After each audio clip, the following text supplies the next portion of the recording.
Welcome to Community Balance. I'm your host, Daniel Catan. I'm here at the Computer History Museum, located in Mountain View, California, in the heart of Silicon Valley. In this technological age, where computers, smartphones, tablets, and the internet are always at our fingertips, we often lose sight of the 2,000 years of advancement and refinement it took to create the devices around us. Join me as we travel back in time and view the evolution of the invention that has changed the course of human history forever.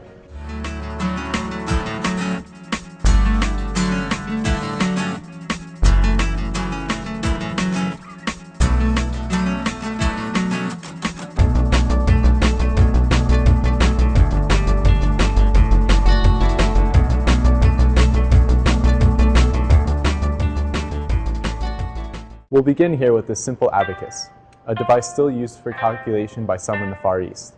The first computers were designed to make simple calculations. While the abacus was used by people throughout the ancient world, it was not until the mid-1800s when Charles Babbage, the first pioneer of computers, designed his difference engine, the first automatic computing engine. In Babbage's time, people would use a book of mathematical tables to perform calculations. These books were prone to errors because they were typeset by hand. Babbage, recognizing the potential for improved accuracy, designed this machine. Babbage never saw his brilliant design, which wasn't fully realized until 2002, a century and a half after its conception. The machine performs calculations and then prints them onto paper, creating a book of calculations. It uses gears, springs, levers, and rods to carry tens as they move upwards. While this is a truly impressive engineering masterpiece, it would take many innovations to create the first electronic calculator. With a population of 63 million Americans in the 1890s, counting the number of US citizens was no easy task, especially with no modern technology. To solve this problem, the United States government needed to take a new approach. They held a contest to create a device that would cut down on the amount of time the census would take. Herman Hollerith, an inventor, created a device that stored data on punched cards that would be read by a tabulating machine. His design won, and the census that some predicted would take 10 years to count took only one. However, punched cards were not a new invention. In fact, they were used to control textile machines as far back as the 18th century. What made Hollerith's invention groundbreaking was that he used the cards to store data. Hollerith formed a company called the Tabulating Machine Company, which later took on a new name and evolved into International Business Machines, or IBM. IBM dominated the market of data recording, and its punch cards were commonly used until the 1970s, when magnetic tapes became a cheaper and far more efficient solution for data storage. Eventually, IBM's machines could process over 1,000 cards a minute. Engineers designed analog computers to use mechanical and electric parts to model problems. What separates them from today's digital computers is that digital computers use electronic switches. Behind me is an analog computer built by Arnold Nortziek in 1950 for a budget of just $700. This computer, called a differential analyzer, used electrical connections to solve equations where variables are changing all the time. The digital computers of the next stage of computing use numbers to model these problems as opposed to physical components. One of the most prominent reasons for innovation is our nation's need for technology for its national defense. ENIAC, a completely electronic and programmable calculating machine, was used by the United States military. The ENIAC engineers were tasked with calculating the angles necessary to accurately fire an artillery shell. The ENIAC computer was the first large-scale digital computer. Since it did not rely on mechanical parts to perform its calculations, it was much faster than an analog computer. ENIAC and digital computers like it were precursors to the modern calculator, capable of performing complex computations quickly.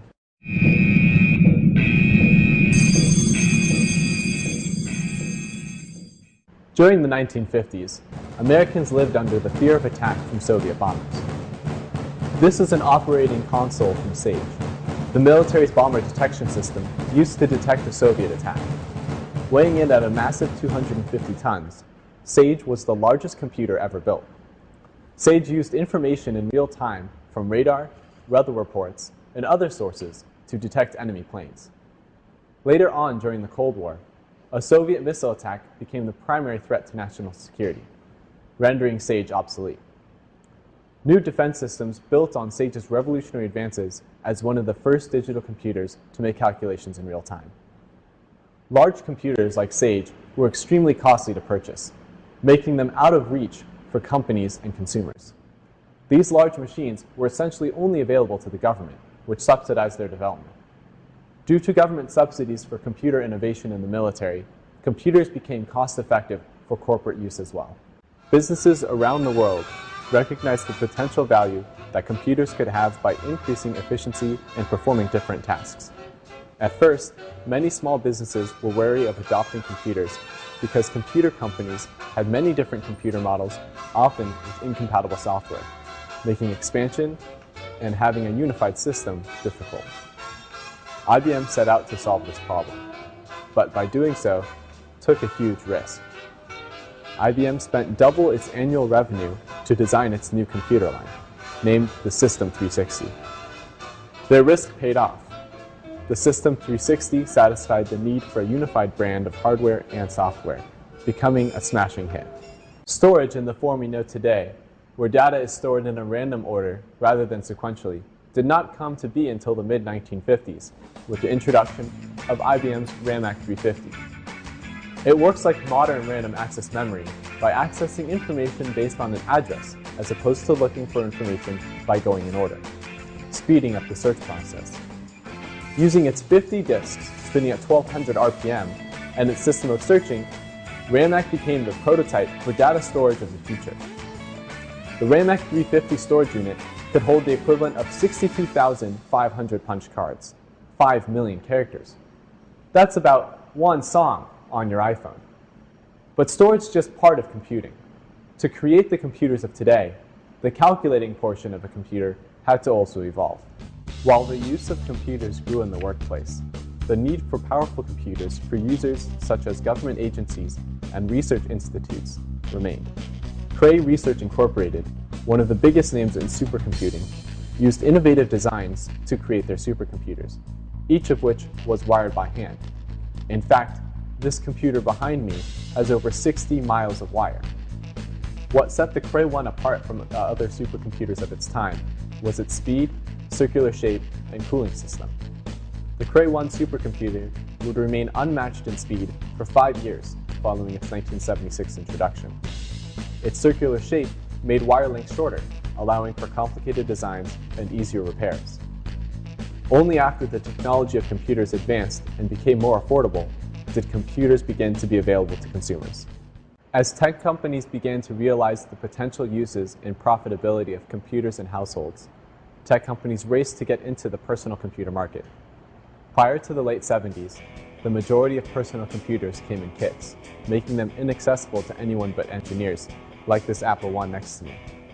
The Apple I, designed by legendary engineer Steve Wozniak, was introduced by Wozniak and his partner, Steve Jobs, to the Homebrew Computer Club.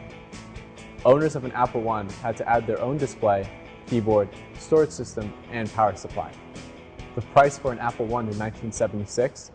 Just over $650. The price for an Apple I sold at auction to a collector in 2013? Over $650,000.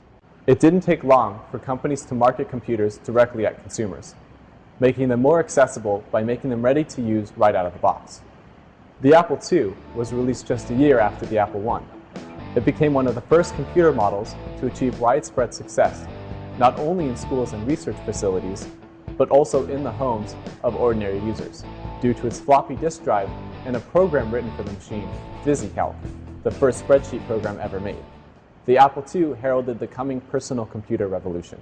In 1996, 2 PhD students at Stanford University, Larry Page and Sergey Brin, had an idea for a new type of search engine. It would rank search results based on a website's relevance. In 1999, if you used Google to search the web, your search would have come here, to this Google server behind me. A server uses software to send results or information to the user. Without servers like this one, it would be impossible to find any information on the internet.